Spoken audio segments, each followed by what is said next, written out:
kaburuji e ɗemgal Pulaar e radio Jawol Saare. musidɓe tedduɓe heetten koɓe radio Jawol Saare on calminama to gonɗen no gonirɗon kala joni meftande men e kabaruji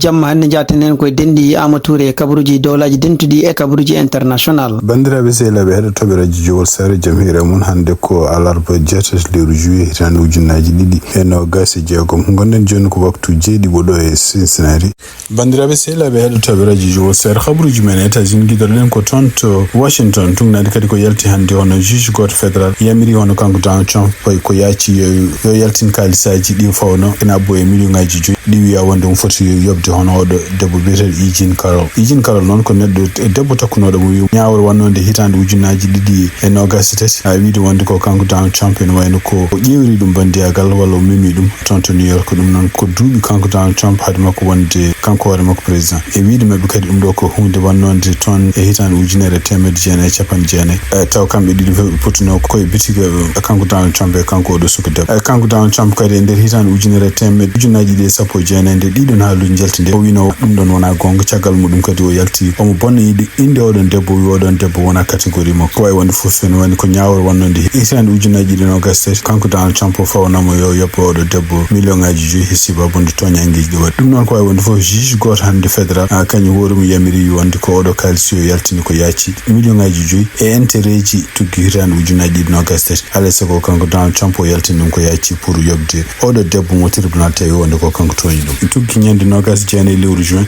caggal nde cour suprême mo États-Unis yamiri wonde ko kanko Donald Trump keɗota ko appel mo waɗi pour wiide wonde ko ndeɗo ñawre waɗa noon contre makko hakkude makko oɗo debbo kamɓe cour suprême ɓe keɗota ko ɗum ene wayno ko kanko oɗo debbo o heeɓi gonga tuggi nden noon ene wayno ko debbo oɗo kanko biyete Eugene Carroll e avocat ji makko ɓe mbaɗi ɗaɓɓande fadde tribunal uji wonde ko oɗo kalis alay sago ɓe jooɓe ko wawi wonde foof ene wayno ko ñawore yani hannde hono kanko Donald Trump mo foti yaltinde oɗo kalis ko yacci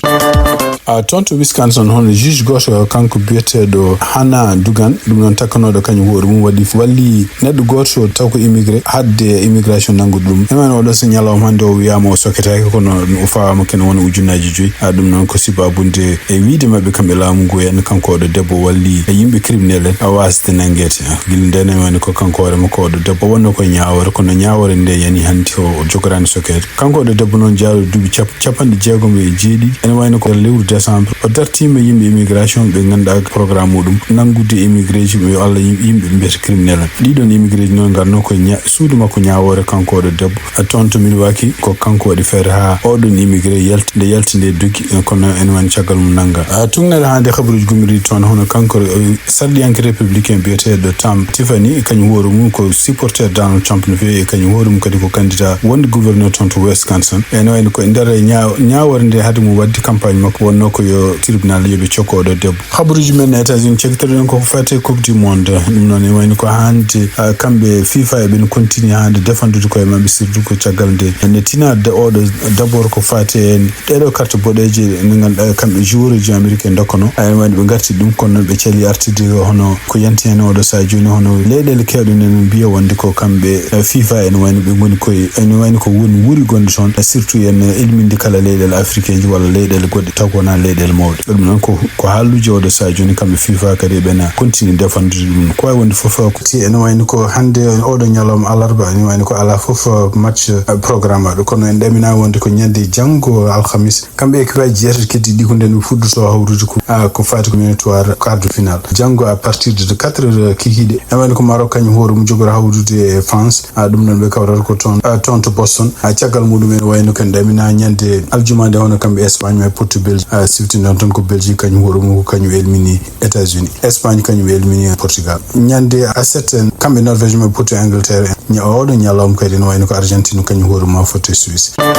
habaruji men international toon to Nouakchott tugnade ko yalti hande wono cour d'appel gonɗo toon to Nouakchott banggue hirnanke ɓe mbawi yaltinde kamɓe ñawore mabɓe ndeɗo ñawore noon koko fate nen ɗiɗo député ji ɗiɗi hono kanko Mariam Mintou Cheikh e kanko Gamou Achoura ɓeɗo ɗiɗi ko sokaɓe sibabu wonde won gueɗe ɗi kaali walla won haalduji ɗi kaali fatude surtout e leydi ndi fatude kadi e kisal leydi ndi kono wayno ko kamɓe justice mo Mauritanie ɓe mbino alay saago cokeɗe donc ene wayni ko nder cour d'appel ko ñaawi hawɗo sa joni wi wonde ko aussi kala ko ponno sokede ko ɓe ponno sokede duuɓi nayi ko watti ɗum duuɓi ɗiɗi kono noon wayni ko ɗum e duuɓi ɗiɗi ɗi ene kadi en fawi e mabɓe oɗo sa joni kala droit ji ɗi ɓe joguino haqqiji ɗi ɓe joguino ɗum noon ko wonde député ji e droit ji mabɓe civique heftama ɗum noon ɗo e duuɓi joyi ɓe mbawa wonde député ɓe mbawa kadi jogade ɗiɗon droit ji ene wayni ko adana kamɓe justice ɓe namdino wonde ko ɓeɗo ɗiɗi yo cokki goto fof ha duuɓi nayi e kadi ene wayni ko kala droit ji men yo guite ala donc wawi wonde fof ene wayni ko tribunal o kadi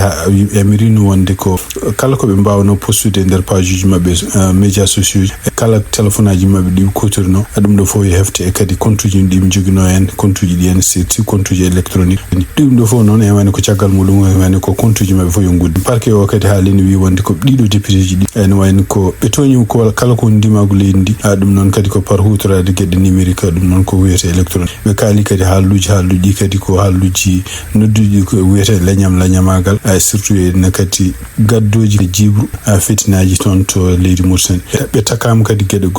goɗɗe ɗi gadduɗe kadi ne wayni ko menace uji walla haalduji ɗi gona gonga walla noddude dente ɗi ganduɗa taw jamiraka tuyande ɗeɗon dente taw gaddata kadi jiiburu public ko wawi wonde fof ene wayni ko oɗo saha joni hono kamɓe ɓeɗo ɗiɗo ñawore mabɓe wonde hande nde hen ene wayni ko avocat ji mabɓe tawaka par ce que avocat ji koko jaltuno mbi wonde koko mbawi kotta kañumen ene wayni ko gueɗe ɗi tribunal waɗata toon ɗe natti wonde gueɗe dewɗe lawol ko wawi wonde fof ene wayni ko ɓeɗo ɗiɗo kadi article 15 hono kanko Mariam Mintou Cheikh e kanko Gamou Achour ɓeɗo ɗiɗo fof ko membre IRA noon ko organisation kaɓowo kala ko fate kalfandi toon to Mauritanie taw ardi ɗum ko kanko président kanko Biram Dabe ɓeɗo rewɓe ɗiɗo ene wayni gotana pour wonde député ji ɗum noon koye couleur oɗo parti biyete Sawab hande toon to Mauritanie tugnade kadi ko yalti to journal biyeteɗo Radio France International Afrique ene wayno ko kanko gardiɗo leydi Benin o wawino jillade toon to Mauritanie ɗum noon jillu makko gasi ko ñande 6 lewru juillet hitan ujunnaji e 26 e tugnade hande journal o wi wonde hay sondi ko déclaration mawɗo waɗaka hakkude kamɓe délégation mabɓe e délégation Mauritanie ene wayno ko jokkodiral makko toon surtout yende joddade mum kanko hoore makko e tolno makko Mahamadou Cheikhul Ghazouani ɓe mbawi yewtide hen gueɗe kewɗe patuɗe ko fate sécurité gonɗo e région toon to Afrique et surtout toon to Sahel kanko président du Benin noon Romuald Wagni koɗɗo laamu tan ma won lebbi seeɗa o yaɓɓi koyɗe kewɗe ɗum non seulement ko yillade leyɗele takkiɗe ɓe ɗum noon ko leyɗele jeeyaɗe ɗo sa joni e AS kono ko leyɗele goɗɗe kadi ɗe ganduɗa takkaki mum kono noon jeeyaɓe Afrique banque Sahel ƴewde kala peeje bawɗe dañede pour ko fate kisal toon to banggue jeeya toon to Sahel donc siftinde on toon e wayni ko kamɓe kanko Romuald o ardi en wayno o lomti ko président talon kañum hoore mum ha koppude laamu sibabude mandaji hankkadi ɗi wawi laamade kasi ko ari ko henne kanko hoore makko o ƴeewi yillade nokkuji ɗi ganduɗa mo lomti o jokkodira non fewi ɗum ɗo fof kontinde ƴewde surtout état ji kontinde maade kadi ɗeɗe leyɗele jeeyaɗe Afrique jeeyaɗe ñon surtout CEDEAO holno continue wawde wondirde hay sindo kañumen fof gondani nokku goto ɓe mbi wonde ko jillu makko toon to Mauritanie hawnaki ko Mauritanie ene wawi wonde nokku bawɗo nafdeɓe kamɓe Benin surtout tawde Mauritanie jogui école gonɗo toon école o kadi ko créé ɗo hitande ujunnaji ɗi 17 oɗo école kadi ko keɓlo daɗiɓe jeeyaɓe toon e ɗiɗo nokkuji gonɗi Sahel e oɗon école kadi ne hawnaki kadi ma kañum hoore mum ma wawa wallude kamɓe Benin e yimɓe mabɓe dadiɓe mabɓe officier ji mabɓe supérieur mbawa arde toon to Nouakchott wawde heblede e surtout en hutorade kadi yeru mo Mauritanie jogui yeru e peeje ɗi Mauritanie jogui pour kañum hoore mum wawde habde e wat boni habruji men international toon to Iran hono kanko président Trump e tugnade kadi haalluji ɗi waali ɗum noon ɗum toon ɗon ɗo woni jillu toon to Turquie o wi wonde kadi wayni ko kamɓe États-Unis ɓe mbawi kadi yande e Iran ɗum noon jamma talata eten masubaka alarba ɗum noon e wiide makko ɗum ɗo fof ko sibabude kamɓe Iran eɓe mbawi kadi yande batuji toon to ngolɗon cirtol Hormuz ɗum noon koye weekend ɗum noon ko yentere ɓennude tugnade hande kanko Donald Trump ko jaabi kadi jaydiyankoɓe toon to woni toon NATO o wi wonde koye namde ko fate jeygol deƴƴinagol hakkude mabɓe kamɓe Iran e kamɓe États-Unis o wi wonde ko ene wayno ko ngalɗo nanodiral ene wayno maayi hankkadi kanko pour makko hankkadi e wiide makko kanko Donald Trump o wi wonde ko o wona hankkadi surni omo sohli dañde nanodiral hakkude makko Iran o haali kadi o wi wonde ko ardiɓe Iran ɓe ko yimɓe ɓe ngala koye o wi wonde kadi ene wayno kadi haaldude Iran ni ene wayno ko perdude temps muɗum donc kanko Donald Trump haalluji makko ɗi ene wayno ko caggal nde haali ɗum nde ene wayno ko kalko woni ko fati coggu petrol brut monti kadi ken wona 8% dum non kadi no wayno ko do sa joni petrol brut ko barigal mum yettinoma tellinoma ha les $60 kono non ciagal haaluji makko di kadi no wayno ko essence kadi wala petrol brut monti kadi dum do fo kadi tugnade galleji kewdi surtout ko wayno West Texas Intermediate beedon ka limbi wonde ko barigal monti tuggi wonno $7 ngabbi ha yetti $60 taw ko barigal dum do fo ko sibabunde hare wonde ton dede cadel gonde hakkunde kambe États-Unis kambira dum do fo siftindo non ko ari ko ciagal de kanko Benjamin Netanyahu jokkondiral ngal wadde Fox News e kadi anni mo jogi ardi ton to États-Unis fottude Donald Trump e widi wadni wonde ko ardi bi ton to Iran sibabundi gana sibu dum ton ko ubugol kanko Ayatollah Ali Khamenei en wayno ko haaluji bi kala di foko warde Donald Trump ko way wonde fof en damina wonde ko kanko Benjamin Netanyahu so haali di kongul hawnaki Donald Trump reaction mudum wonata ko attaque ha andi non kanko Donald Trump en der haaluji di haali e nyalawme o wi wonde ko so tawi kambe Iran e continue yande e laade petrol wal bad marchandise dewoje e goldo cirtol Hormuz en wayno ko kambe États-Unis mabe continue attaque dumen donc tungna hande khabaruji gumiri ton to Iran e surtout e télévision mabe national wi wonde ko en wayno ko pusande nanama ton e gure kewde ton to Iran dum non ko ciagal de kambe États-Unis kadi be dininde be bombade ton to Iran tungna hande lejjandi yankoji mabbe seedo farni be wonde ko en wayno ko kambe garde national untina petroji di burtine ton ko poruji gondi ton to bange wor no wuro wetengo Shabahar e wuro wetengo Konarak ton kadi wuro wetengo Bushehr dum kadi en wayno ko dum kadi ko poruji gondi ton en wayno kadi petroji tinam ton ko wonde fof en wayno kambe militaire ji américain bi wonde ko e mabe continue kadi wadde bombardement so tawi Iran continue wadde dido menaceji contre laade dewoje ton to cirtol Hormuz be kali kadi bi wonde gam jogi intelligence wonde ko Iran woni ko yewdo wadde peji fof pour no gudde cirtol ngol non donc hono kanko JD Vance gondo ton to Milwaukee woni wayno refti kongudi Donald Trump wi wonde ko tangi Iran continue wadde gede wadade wayno ko kambe militaire ji américain mabe continue wawde kambe wadde bombarduji ton to Iran dum non e wiide mako kanko JD Vance kan wodu ne jeno e délégation America potu don Iranien pour ko fate continue haaldude kala ko fate jamno dañira ton balde bendude hono kambe Iran na en wayno ebe nehino ebe badani gede baadi ni bonte ko non e wayno do sa joni kadi dartim kadi e wadde gede di ganduda yanne ken provoca réaction américaine non ko kanko JD Vance ko siftindo non kanko Donald Trump gondo ton to Turkey batu leydel jeede o tan en wayno ko arduno ton d'abord ko widi wonde ko en wayno ko hawnaki dental walla ngota gongo hakkunde kambe dedo leydel jeede o tan en wayno ko gas surtout en tagal de kanko war mako continue wasi weltade a kambe leydel o tan be ballani mo e hare nde wonno e Iran kadi en wayno ko kanko war mako wino wonde ko kala leydele Europe naabe wonbe ton be ardibe dum be en wayno ko gardi leydi Turki tan woni mo neddo mo ganda mo kambe États-Unis bi poche holade kono en wayno bosmude gasar ne wono kanko Donald Trump fuddima haalde haaluji goddi wi wonde ko leydele otan gartonde ardibe dum be fo en wayno ko kollimo wonde ko kambe fo e be jidi États-Unis e kadi en be kollimo kala ko fate yiddi kala fate course non ko kanko Donald Trump haaldi en wayno ko hasino ko kanko Donald Trump mo teskiri walla en wayno ko yimbe jeabe délégation makko surtout kanko Marco Rubio gardido affaires étrangères kanko gardido trésor leydi ni hono Scott Bessent e kanko gardido défense leydi ni hono Peter Hegseth ambassadeur mo États-Unis gondo ton to hono kanko beetedo Matt Whitaker e kanko kadi député liggotodo son to Maison Blanche hono Stephen Miller bedo fo haysino wonde ko en woni kolli ganyantuma gal fo kuccini dum e yimbe e membruji ota non ko kanko Donald Trump en wayno o soydini o holli ko kanko ware makko wonde ko hawnaki yakare non do hawnaki kadi yimbe artibe o tan be kollimo kanko Donald Trump wonde ko be jidi États-Unis be jidi kadi continue wondude makko ko wonde fof en wayno ko boto ngunen continue ton to Ankara dum non ko ton to Turki haburuji men international ton to France dum non cagal décision mo jefti kanko Marine Le Pen hanki pour wiide wonde ko haysindo tribunal cour d'appel en wayno kondanimo walla jabi wonde fawdemo bonandeji wiide wonde kala sogo duubi tati e walla hen hitande kam mo sala sago jaw wade makko en won ko kanko war makko kanko Marine Le Pen wi wonde ko continue wonde candidate dum non pour e votage bodoje hitande wujunaji no gas jiri subade gaddo leydi France kono tumnade sondage uji jaltudi ko buri hewde français so jefti yimbe sappo jeftama hen jago mbi wonde ko kanko war makko o fotani wonde candidate kadi so tawi ƴestondujuji kadi ɗi jaari kadi ko fate ñawornde en wayno ko yimɓe hewɓe français ji mbi wonde ko kanko Marie Le Pen ñawore fawande makko nde ene dakkodiri hen donc ene wayno ko ko wawi wonde fof ene wayno ko soto ƴeewama kamɓe jeeyaɓe parti makko biyeteɗo Rassemblement National ene wayno ko 68% e mumen mbi wonde kene dakkodiri kanko Marie Le Pen wiide wonde komo continue wonde candidat ene wayno haysinde oɗo saha joni jogui liberté makko yaade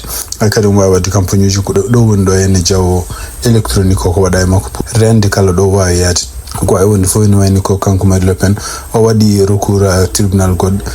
donc so tawi on tribunal kadi fawiti jaɓi wonde ko tribunal uji goɗɗi lesdi ko pawno e makko ene wayno ko kanko Marie Le Pen so tawi ɗiɗon résultat ji ngari ko adi hitan ujunaji 27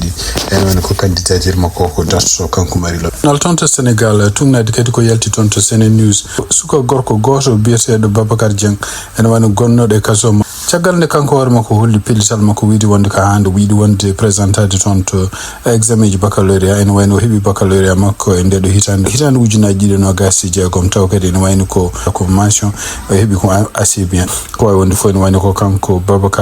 Babacar Dieng tugnata hande ko winda toon to Sene News yeru makko ko yeru hankkadi dokkuɗo yimɓe joguiɓe probléme uji honno ɗo probléme uji makko ɗi salade jebbilade pour wiide wonde ko ala ko wawa wonde donc kanko Babacar Dieng cokono ɗum ma won duuɓi ene wayno pelliɗo widdino waɗa baccalauréat mo heeɓi baccalauréat mo mention bien toon to Sénégal hande toon to Sénégal tugnade kadi ko yalti hono kanko Ousmane Sonko président Assemblée nationale so mbi wonde ko nomi kanko hoore makko e ñalawma hen walla Maymouna Dieye noon kañum hoore mum ko ministre wonno e nder laamu ngu arde noon kanko Ousmane Sonko nde woni premier ministre nde kono noon Maymouna Dieye o kañum hoore mum woni ko ceekaɗo oɗo dumon pour nattude wonde ministre ɗum noon kanko Ousmane Sonko o ɓeydi oɗo debbo e